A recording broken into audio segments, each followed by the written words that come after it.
Yeah, the last 100 days, in fact, it seems like the last 100 hours.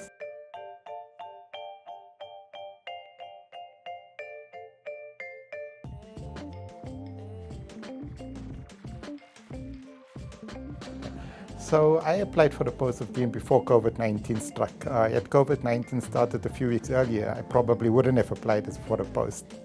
But one of the main reasons is, even in the field of research, and I think COVID-19 really illustrates this, is that I strongly believe that the University of Witwatersrand and the Faculty of Health Sciences, if we are to remain relevant to the 21st century when it comes to the way we treat, with the way that we train, both undergraduate as well as postgraduate students, we need to rethink what we're training them for to remain competitive. So as an example, when it comes to COVID-19 vaccines, what usually takes about a 10.5-year period to do has been completed within a period of 10 months, and that is the discovery of a COVID-19 vaccine from the laboratory to the time when it went into the arms of individuals.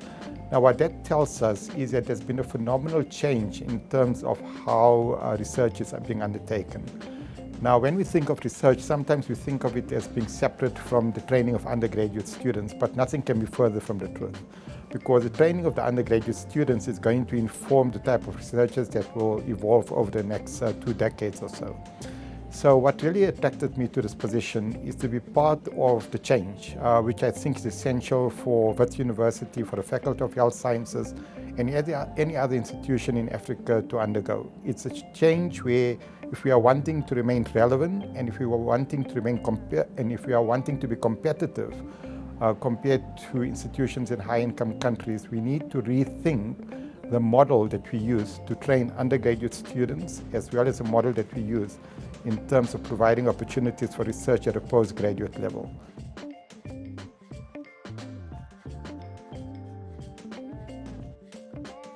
I think the speed of things, the manner in which things have evolved, it's difficult to believe that it's already been 100 days. And in a sense, I almost feel like a failure, because most people are measured with their success based on what they've done in the first 100 days. Whereas I seem to have really gotten mainly stuck in the bureaucracy of the university, which makes it really frustrating.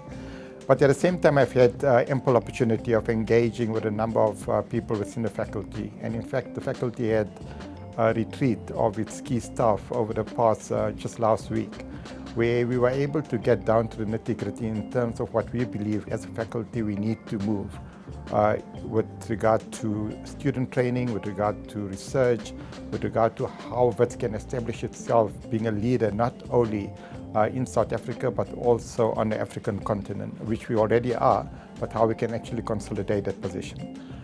So I think the first 100 days of my office has, for me, been very much a learning exercise rather than a period of time when I've actually been able to implement programs. But I think the planning of the implementation of programs is something that has taken place over the first 100 days. And I believe that hopefully by the end of this year, when we can chat again, we'll have some metrics to show in terms of success.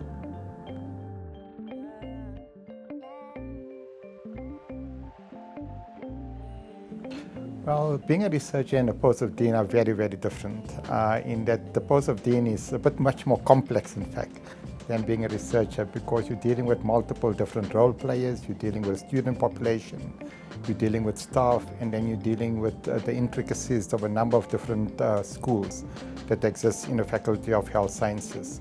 So it becomes much more complex, and obviously there's much greater demand. So when you're a researcher, and especially when you're a researcher in a very focused area, you sort of very focused in terms of what you're trying to do and over what time period.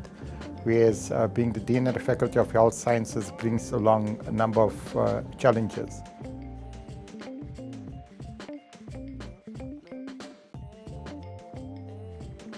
When it comes to actual practice of medicine, there's very few places that can train as well equipped clinicians and other healthcare workers compared to what Wits trains. So Wits graduates are still highly in demand in high-income countries because of the type of clinical training that we actually offer them.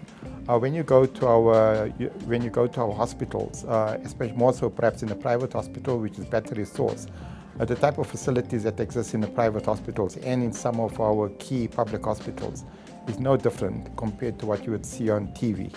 So we are highly comparable and competitive when it comes to actual clinical management of individuals. So I don't think we're falling behind in terms of delivering service, especially when there's adequate resources put into it, compared to what one will be able to obtain in a more highly resourced setting.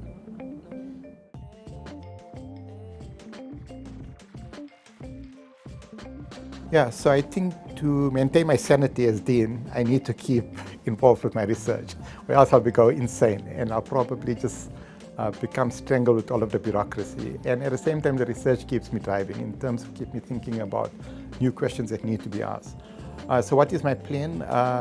Right now, my arrangement is to spend at least one day of the week at my research unit at Pereguana Hospital, known as Wits VIDA, Vaccines and Infectious Disease Analytics Research Unit. But it's more at the supervisory role. So I've been relatively fortunate in that VIDA will probably be in existence now for almost 25 years. And over the past 25 years, there's a number of other staff that have developed and have taken on leadership positions within the unit. So in a sense, me moving out of VIDA as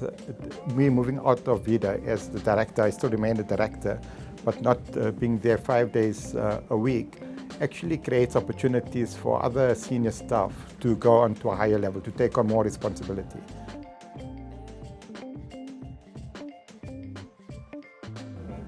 Arsenal. They're as unpredictable as my research.